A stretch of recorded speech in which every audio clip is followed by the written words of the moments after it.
gosh. Oh my gosh. Oh, well, hello everybody. Time to look for some dark-ass videos on this YouTube. Make Halloween fun with one-stop shopping. The sharper you want your memories, the more you need Kodak. A sharper image.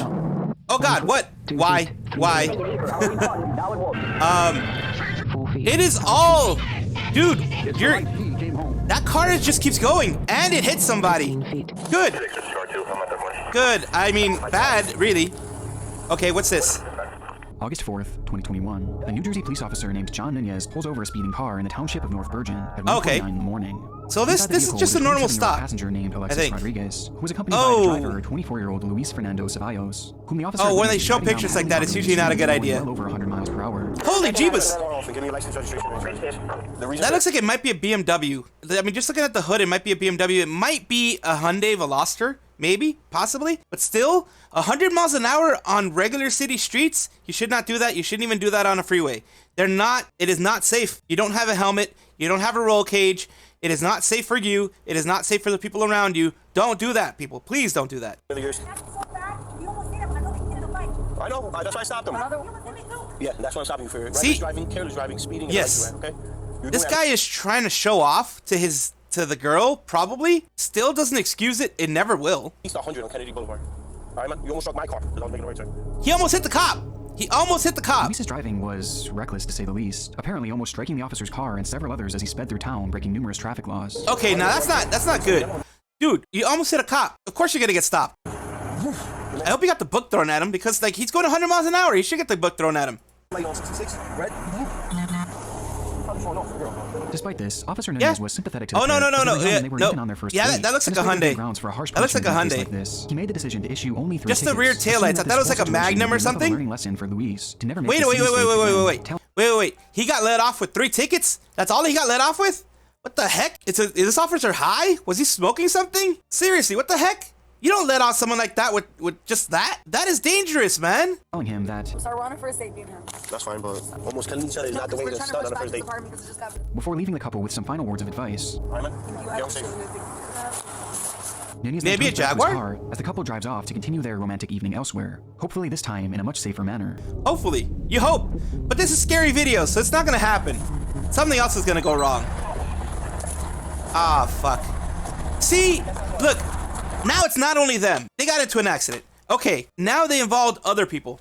This is what you were trying to prevent, officer. This is why you should have taken him in, just be done with it, taken his car away or something, because he was going to involve someone else. Big mistake on your part.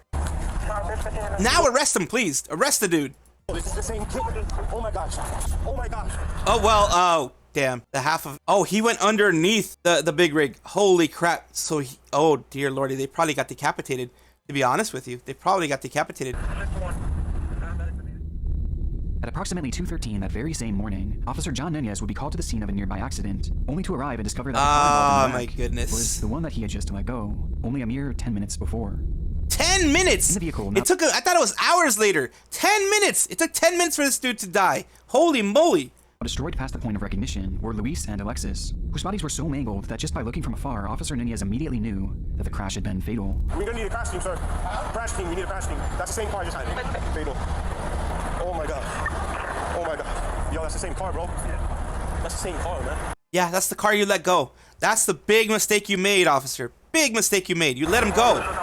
You're not supposed to do that. You let him go. The officer is devastating, as over the next 2 hours on the scene, you can hear him try and grapple with the situation, talking to fellow officers and even a paramedic, just trying to make sense of what had happened. That's the same car I just had, Sarge. That's the same car I just had, man. What did you have? I stopped him for speeding. You okay? Yeah, I'm good. Just, like, bro, I just told you to slow down, man. Like, you just stopped that car? Yeah, just hit him off the tree. Like, oh, the same car? Yeah, I told him, like, bro, slow down. They're making me get checked out. They're making him get checked out, of course, because he has guilty conscience now. He could have saved their lives by taking away their car, by making it so that they have to walk home. Something like that, you know? Just impounding the car, just doing something like that.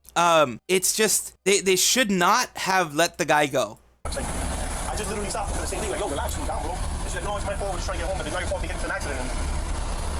And I had him stop a couple minutes before. First meeting? Yeah. Based on Yep. knowledge and news reports that have since been released, another driver had been backing his large semi-truck into a local business to make a delivery when suddenly the couple crashed into his vehicle. And as it turns out, this was far from a freak accident, as despite the warnings from Nunez, it appears that Luis took his words not as a lesson to be learned, but as further fuel for his ego, believing that he could get away with anything on the road. As evident by the just 5 seconds before the crash, it was determined that Luis had been traveling at 124 miles per hour. He went faster? Even faster than before he was pulled over. He's a dumbass. Oh god, he's a dumbass. Heartbreaking. And in the end, this deadly catastrophe serves as an all too important reminder to drive safely on the road. As I mean, no one deserves to die for that. Speed does kill people. Please be safe. Please be safe. 19 feet. Damn! They're still going after that? 5 miles per hour over speed limit. Costumes from $1.83 to $3.99. Okay, that just switched. That totally just switched. Oh, is that a body? That better not be a body. Animals litter the surf.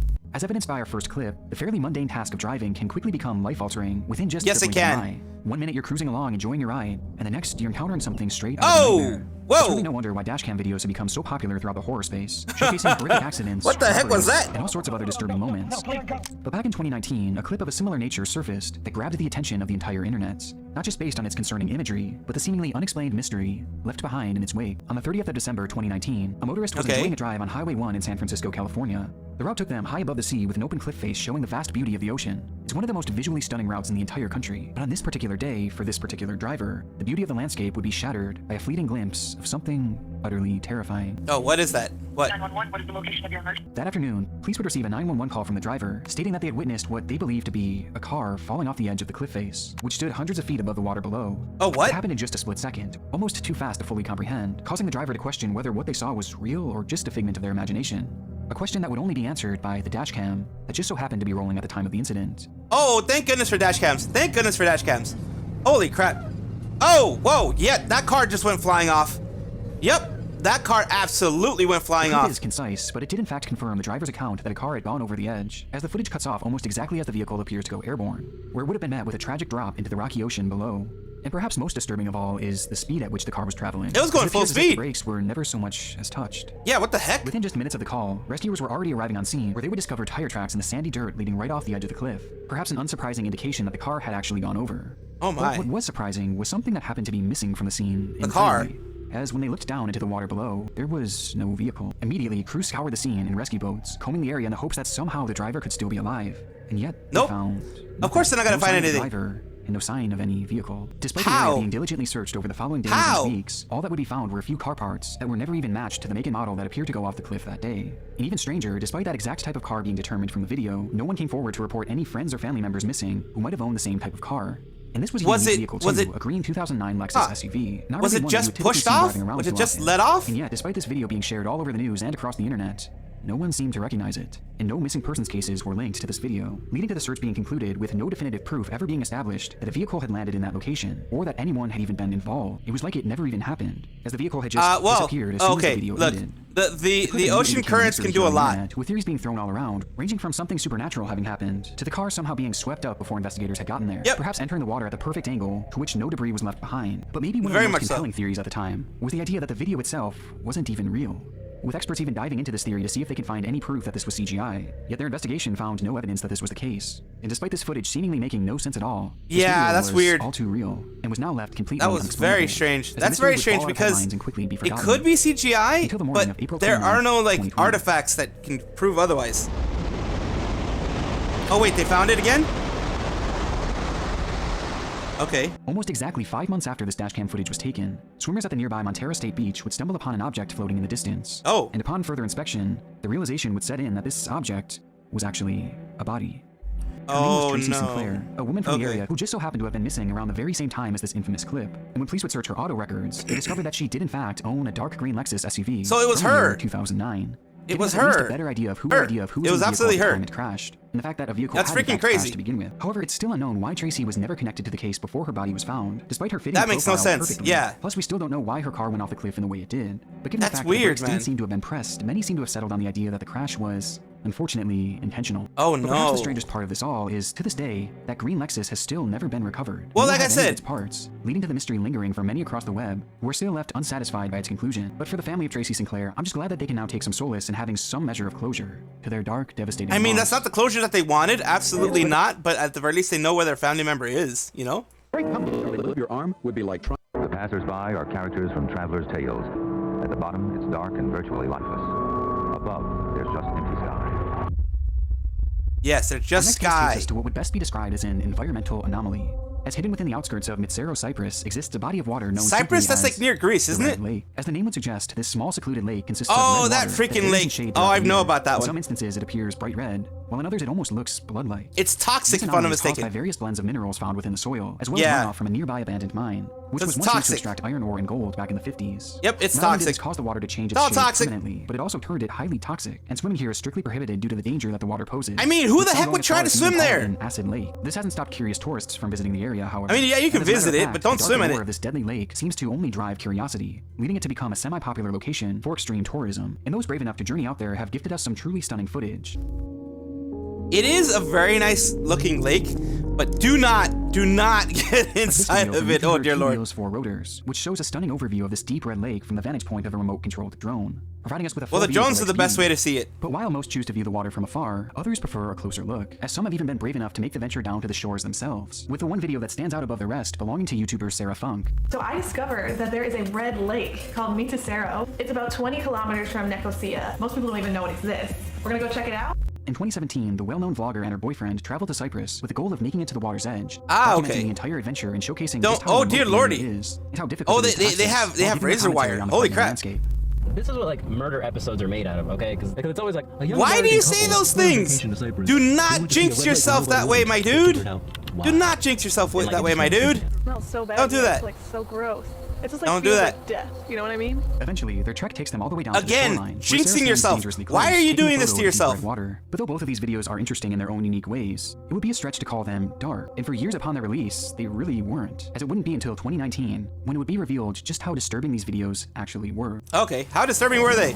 How disturbing were they? In April of that year, Red Lake and its surrounding area were pummeled by relentless rainstorms, leaving much of the region flooded, including the nearby mineshaft. Okay. And within that mineshaft, a traveler would discover the decomposed remains of a woman whose body had been flushed Oh, out by the no. rain, dislodging her corpse from a Oh shallow no. grave she was placed Oh in. no. And It she has wasn't to the be the only one either. it's the people who took the freaking video. As after that discovery, the mine would be searched thoroughly, where yet another woman's body would be found, with both women having passed away due to strangulation, indicating that perhaps this was the work of a serial killer. murder. And so Serial the entire murder. area within and around the mine would be searched from top to bottom, looking for clues or even more body. Though it wouldn't be until investigators turned their attention to Red Lake that they would uncover the true extent of the killer's work. Oh man, the guy Police in Cyprus because no one investigating gets suspected there. Serial killer have Because no one goes there. That's why he decided to freaking pop all the bodies there. uncovered another body close to an abandoned mine where the bodies of 2 other women have already been found. An officer in the Cypriot army has confessed to killing 5 women and the daughters of 2 of his victims. Cypriot army, really? Within the water, 5 more bodies would be found, 3 of which belonging to adult women that too had been strangled to death, just like the previous 2 found in the mineshaft. Although disturbingly, the final 2 victims were merely children who belonged Why? to 2 separate of the victims. Why would you do that? The case was Why would you kill the shocking and took kids? Cyprus by storm, as a suspect would I mean, quickly come to the adults, forefront okay, and it's still eventually bad, confess but to the killing kids? of all 7 victims, admitting that he had buried their bodies in the mineshaft or dumped them within the lake. His name was That's Nicholas evil. Metaxas, a military officer who had used a popular dating app to find women in the area before proceeding to strangle each of them. In his confession, he claimed that 2 That of is the just women were mean. planning on pimping out their daughters, and that he not only had to kill the mothers, but he had to kill the children themselves in order Why? for them to be free. No. And if these killings couldn't That's get any more just deranged. Of the 5 adult weird. victims, all of them were migrant workers who had moved to the area in a desperate attempt to find Oh, work. yeah, no Even though this family, type of work came no- with limited nobody rights, looking for as them. The justice system allegedly doesn't treat them the same way as if they were regular citizens. It was evident that Nikos knew this too and chose these victims very carefully, as he knew that their disappearances would never be properly investigated. Ah, Which see, that was sucks. Right, as supposedly law enforcement never even so much as looked into their disappearances. The context of this location That's makes these horrible. travel videos That extremely is absolutely chilling, as horrible. these You're not tourists supposed to were do literally that. venturing into a serial killer's dumping ground, though there is a reason why I chose these 2 videos as prominent examples. You see, Nikos Metaxas didn't just dump his victims' bodies in the water. As for 4 of the victims, he first killed them, then bound them, then stuffed them into suitcases. Oh, what? Before throwing them Why? inside the water, as a way to assure that the bodies would be submerged. Oh, so they wouldn't float. Okay. That's what it is. He didn't want them to float. Though years later, one just so happened to wash up to shore, where we can see it from a distance in 2 wheels for Rotor's video, as his Oh, drone whoa. flies directly over top of it. Though this isn't nearly as shocking as Sarah Funk's video. Wait, there's whoa. As she What? crouches by the water's edge, just feet away from it. With neither of these 2 creators having any clue that in these moments they were actually videotaping the trapped remains of a lost soul. Oh no, By the end that's of the investigation, horrible. all 7 Well, victims were uncovered and finally given a proper burial, with their names Good, named Mary finally. Rose Ambrosio, Arian Palanas Lozano, Asmita Kadaka Bista, Eleno Natalia Buena, Maricar Valdez Arquila, Livia Florentina Buena, and Sierra Arquila. May they all The rest in case was peace. officially closed in June of 2019 when Nikos was sentenced to 5 Unfortunately, consecutive they life met a terms, horrible and man. thankfully May never they all seen rest outside in of a prison peace. again. However, his actions have left a permanent dark stain on the work of unknowing creators all across YouTube. The other boy, but as the moon rose, What? he turned into As the cap came free, the rushing water grabbed the driver. Roblox! It's Lego. Love Parade. Love Parade? What the hell's that?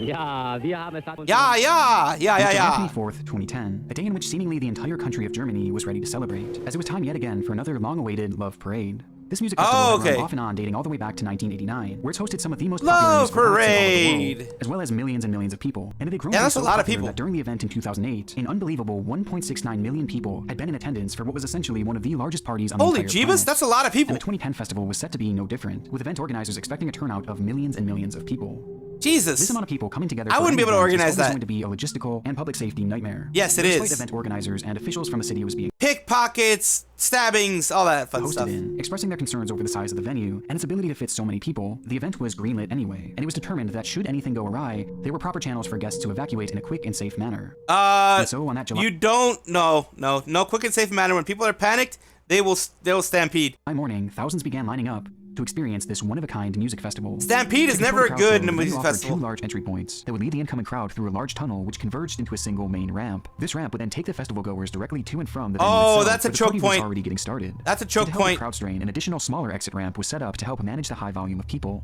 And based on the footage found here on YouTube, it seems that at the beginning, people had been flowing in and out of the area with little to no issues, with most enjoying the moment knowing that they were part of history, though very quickly, a problem would arise. As after just a few choke hours, points, the venue man, itself choke points. was supposedly filled to capacity. As a result, law enforcement set up a corridor blocking each of the entrances, as well as a third located on the ramp leading into the venue, in an attempt to stop the crowd from entering the festival. Though this didn't stop the crowd from growing outside the main entrances, as after just minutes, hundreds of thousands of people had gathered, each of whom were desperately trying to get in, pushing their way towards the first and second police corridors. Oh no. As this was happening, the third corridor was also facing immense strain, as hundreds of thousands of people were attempting to leave the venue through that main ramp, meaning that at all three barricades stood countless patrons, all attempting to go in converging directions. Due to the strain, the first corridor would be dissolved, which was followed by law enforcement's decision to remove the second corridor as well. Oh, meaning no. that in an instant, all Oh, of these no. people were now rushing in directly Yeah, they're towards all each going other. in the And same worst of all, direction. despite Oh, being dear. allowed into the tunnel, that third corridor remained No, no, no, closed, no. leading to those walking through the entrance Ah, being this met is by gonna be another bad. police barricade, as well as hundreds of thousands of people who were attempting to go the opposite way. It was the perfect storm, and now each of these massive crowds were colliding, with everyone trying to force That's their way the through in thing. their own directions, within this hopeless mass of humanity. That's the Across problem. YouTube, you can find various clips showcasing the commotion of that day, some taken from afar, some were taken by those who didn't even know anything was wrong, and some taken by People those who were having trapped such in a the crowd relaxing time and themselves. then shit happens. Yep, they can't breathe. And with the crowd pushing now from all directions, there was just no stopping the force, leading to them being squeezed and slowly suffocated, with the pressure being so great that some had their entire rib cages completely crushed in. Somehow I knew this was gonna happen. Oh man, that's horrible. Stampede, people freaking squishing each other. It's horrible, man.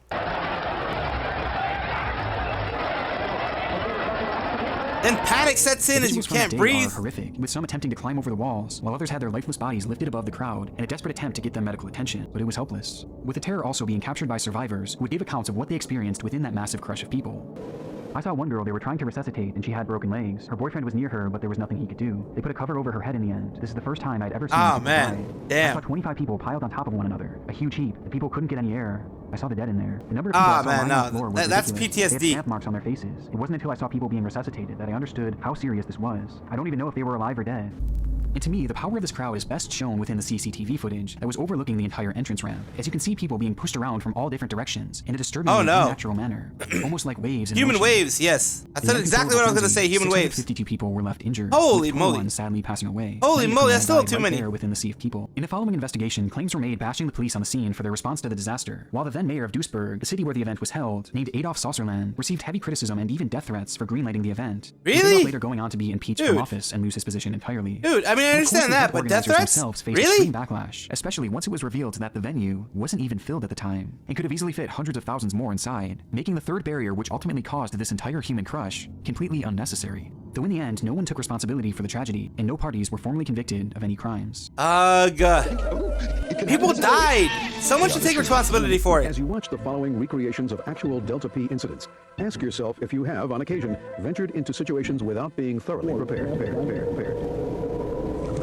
Well, how can you be prepared for being suctioned out a freaking hole? I have full respect for those like long-term divers. He dives into the waters off the coast of Trinidad and Tobago, proceeding to swim towards a large structure looming in the murky sea. Kasim was working the unique and highly specialized job of being an underwater welder, tasked with making repairs to a multitude of submerged structures that could only be reached by scuba diving.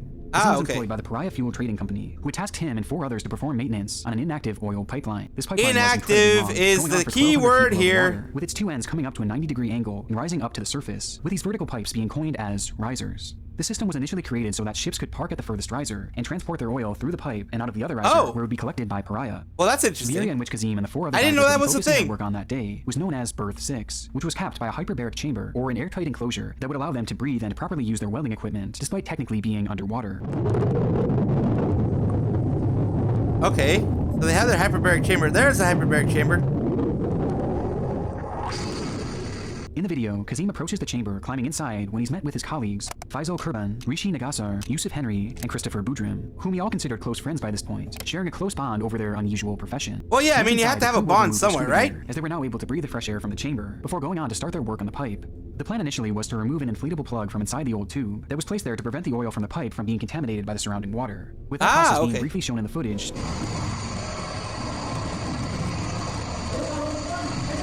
Hey, oh, there we go. Until suddenly. Wait, what happened? What happened? What happened? Wait, what's going on? Goes dark. Why does it go dark? So quickly that even the camera couldn't capture what had just transpired. One frame, we see the inside of the chamber, and the next, it's pitch black. Oh, whoa. With nothing but the noise of rushing water and the faint sound of muffled screaming. Whoa, no, man, you're hearing someone die here. Damn, that's finally we hear like, a voice, damn. revealing in part the extent of the situation that had just unfolded.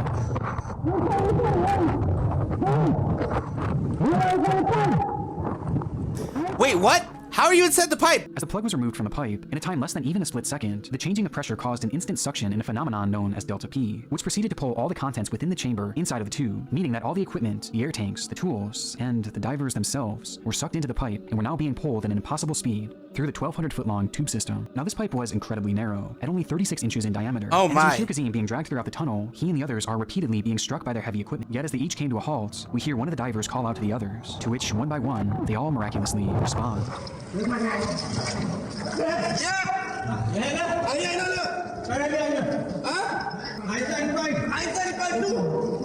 Oh no, man, that's just horrible. Oh man, that is just horrible. No. Look, I'm claustrophobic to a certain extent, so any of this kind of stuff, man, I would be freaking out. It would not be good for me because freaking out is the worst thing you could do. Honestly, freaking out is the worst thing you could do, but that's what I would do. But they were all conscious and had managed to stop within an air pocket, meaning that at the right angle, they could still breathe. They had somehow survived the nightmare, but had just found themselves in a brand new one. Now lodged deep within the narrow tube, the 5 men were trapped in complete and total darkness. And on top of this, the pipe was filled with old, slippery oil and water, and the group had no way of knowing where exactly they were. Making the situation even more disturbing, all of the divers were badly beaten up by the debris, with some in significantly worse shape than the others, which became evident as the men try and take stock of the situation. Oh god, this is a nightmare come true. Oh dear, no.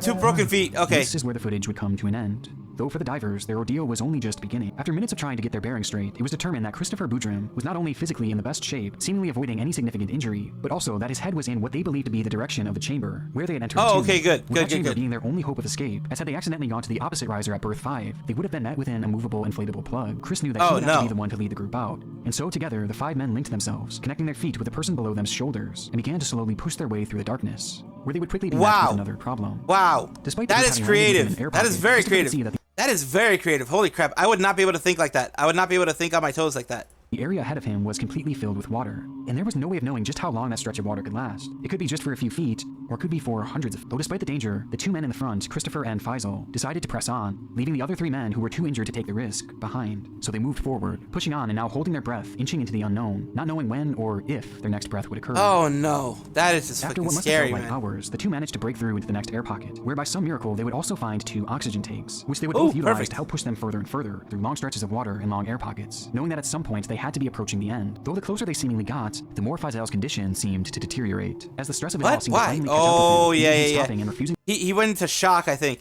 to go any further, falling into a complete panic and yelling at Christopher to Yep. stop too. Yep. Christopher refused, yelling back to him and the 4 others who were now hundreds of feet away that he was going to get them help and that he was going to come back for them. And so he kept moving forward, praying that he would reach the end before his oxygen ran out, until he hit the edge of the pipe. He had made it back to berth 6. Though by this point, the pressure was so great that he was physically unable to swim up the tube, and so he grabbed a nearby chain and held on for dear life, waiting and praying that a rescuer would look down the riser. And sure enough, he was eventually met with the sight of a rescue diver who swam in and Very pulled good. Christopher to the surface. Somehow, Christopher had survived, escaping one of the most claustrophobic and disturbing situations you could ever imagine. And with the rescuers on the scene, knowing that his friends were still alive, his case was headed for the most improbable happy ending possible. Though there was one All of them glaring got problem. saved? Despite Pariah having a rescue crew on scene, saving the life of Christopher, they would come to the conclusion that it was too dangerous to send anyone back in the tube, despite knowing that 4 of the other divers were still trapped inside and were very much alive. And so you might be asking, if they weren't going to dive in, then what was their backup plan? Well, Cut him open. there was none. Oh no. After just 12 hours of waiting around, Pariah began preparing death notices for all 4 of the workers. With the That's CEO even sending evil. a message out on WhatsApp to his colleagues, stating that they were alerting the press that the rescue effort was going to be considered a recovery effort from now on, accepting that the divers had perished. But this wasn't actually true, as all the while you could hear the faint sound of Aw, man, don't tell me. indicating Freaking. that the divers were not only freaking alive, companies, but were desperately man. fighting for their lives, hitting the sides of the pipe so that anyone could hear them. But nothing was done to help them. And so, horrible. trapped in that tight, claustrophobic, pitch-black, oil-filled pipe, those 4 divers were left to die slowly. All the while, they likely held on hope for a rescue that was never so much as considered. Aw, man, Pariah, you guys are The sounds of their assholes. banging You're echoed all absolute throughout the assholes. day and all throughout the night, until eventually 2 full days later, when the pipe fell silent. Their 4 bodies would be fished out 5 days later, with Christopher being the sole survivor of the incident. That's evil, man. That's freaking evil corporations for you. That's freaking evil companies for you. They don't care. They don't care. You are a number for them. They are going to just write that notice and be like, we'll pay whatever needs to be paid. This whole tragedy is by far one of the most disturbing I've ever encountered. And the sheer terror of this moment when the men were initially sucked in, and the realization that they had been pulled into the pipe, is only made more horrific once you know the fate of these trapped men. The ones who were severely injured never had a chance to begin with, because the company in charge of their safety literally abandoned them. Yeah, they Christopher didn't became so care. devastated by the lack of They action didn't freaking that he care. himself even attempted to re-enter the pipe in order to rescue his friends. But he was held back and restrained, as it seemed to be Pariah's plan all along, to just wait for the men to die. In the end, Pariah did face legal pushback for the incident itself, as well as the apparent lack of effort in saving the men, though eventually they would be cleared of any wrongdoings. God, man, that just screams. It screams corruption. This video is to make you aware of the potential for differential pressure situation. Because when it's gotcha, it's gotcha. Why? Wait, why do they make it sound like funny? When it's gotcha, it's gotcha. Thank you so much for watching. This is the Mad Salvi. Like and subscribe, of course. I do appreciate each and every one of you for watching this, for staying here the whole time. I appreciate it. I really do. It means a lot to me. Let me know down below if you enjoy this and want me to watch anything more like this. I really do appreciate it. Thank you so much for watching. Bye-bye.